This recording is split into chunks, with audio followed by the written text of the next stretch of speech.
बोलो गीता माता की जय। ओम श्री परमात्मने नमः। श्रीमद् भगवद गीता द्वितीय अध्याय 71वां श्लोक।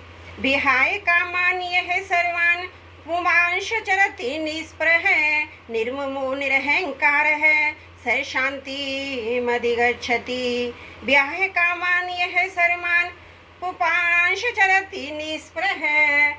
अप्राप्त वस्तु की इच्छा का नाम कामना है। स्थित प्रज्ञ महापुरुष संपूर्ण कामनाओं का त्याग कर देता है। कामनाओं का त्याग कर देने पर भी शरीर के निर्वाह मात्र के लिए देश काल वस्तु व्यक्ति पदार्थ आदि की जो आवश्यकता दिखती है अर्थात जीवन निर्वाह के लिए प्राप्त है, अप्राप्त वस्तु आदि की जो जरूरत दिखती है उसका नाम स्पृहा है। स्थित प्रज्ञ पुरुष इस स्पृहा का भी त्याग कर देता है, कारण कि जिसके लिए शरीर मिला था और जिसकी आवश्यकता थी उस तत्व की प्राप्ति हो गई।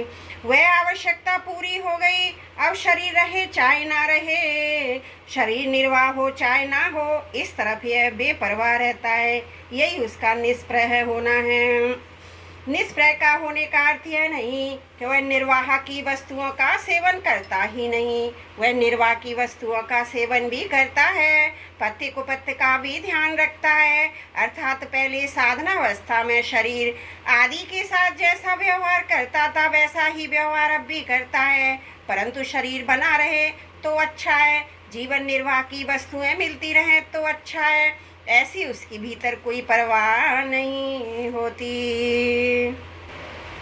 कामना त्याग की जो बात कही थी वही बातें यहाँ विहाय कामान्य सर्वान से कही है। इसका तात्पर्य है कर्म योग में संपूर्ण कामनाओं का त्याग किए बिना कोई स्थित प्रज्ञ नहीं हो सकता, क्योंकि कामनाओं के कारण ही संसार के साथ संबंध जुड़ा हुआ है। कामनाओं का सर्वदा त्याग करने पर संसार के साथ संबंध रह नहीं सकता, निर्मम है। स्थित प्रज्ञ महापुरुष ममता का सर्वदा त्याग कर देता है। मनुष्य जिन वस्तुओं को अपनी मानता है वे वास्तव में अपनी नहीं है, प्रत्युत संसार से मिली हुई है। मिली हुई वस्तु को अपनी मानना भूल है। यह भूल मिट जाने पर स्थित प्रज्ञ वस्तु व्यक्ति पदार्थ शरीर इंद्रियां आदि में ममता रहित हो जाता है, निरहंकार है। यह शरीर मैं ही हूँ, इस तरह शरीर से तदात्म्य अपमानना अहंकार है। स्थित प्रज्ञ में अहंकार नहीं रहता। शरीर इंद्रियां मन बुद्धि आदि सभी किसी प्रकाश में दिखते हैं और जो मैंपन है उसका भी किसी प्रकाश में भान होता है। अतः प्रकाश की दृष्टि से शरीर इंद्रियां मन बुद्धि अहमता मैंपन में यही दृश्य है। दृष्टा दृश्य से अलग होता है। ये नियम ऐसा अनुभव हो जाने से स्थित प्रज्ञ निरहंकार हो जाता है। स शांति मदि गच्छति। स्थित प्रज्ञ शांति को प्राप्त होता है। कामना स्पृहा ममता और अहंता से रहित होने पर शांति आकर प्राप्त होती है, ऐसी बात नहीं है। प्रत्युत शांति तो मनुष्य मात्र में स्वतः सिद्ध है। केवल उत्पन्न एवं नष्ट होने वाली वस्तुओं से सुख भोगने की कामना करने से, उनसे ममता का संबंध रखने से अशांति होती है। जब संसार की कामना स्पृहा ममता और अहमता सर्वदा झूठ जाती हैं, तब स्वतः सिद्ध शांति का अनुभव हो जाता है। इस श्लोक में कामना स्पृहा ममता अहमता इन चारों में अहमता ही मुख्य है, कारण कि अहंता के निषेध से सबका निषेध हो जाता है। अर्थात मैंपन ही नहीं रहेगा तो फिर मेरापन कैसे रहेगा, और कामना भी कौन करेगा और किस लिए करेगा। जब निरहंकार है कहने से कामना आदि का त्याग उसके अंतर्गत आ जाता था, तो फिर कामना आदि के त्याग का वर्णन क्यों किया। इसका उत्तर यह है, कामना स्पृहा ममता अहमता इन चारों में कामना स्थूल है।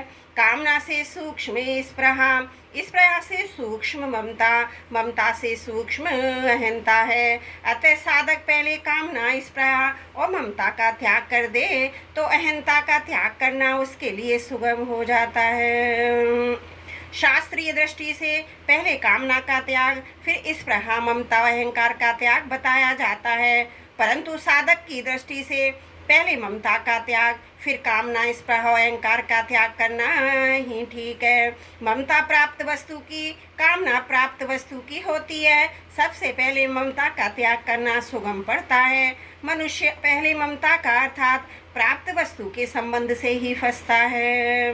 पहले ममता का त्याग करने से निष्काम होने की सामर्थ्य आ जाती है। कामना का त्याग करने से निष्प्रय होने की सामर्थ्य आ जाती है। स्पृहा का त्याग करने से निरंकार होने की सामर्थ्य आ जाती है। शास्त्रीय दृष्टि के अनुसार चलने से मनुष्य पंडित हो जाता है। साधक की दृष्टि के अनुसार चलने से मनुष्य को अनुभव हो जाता है।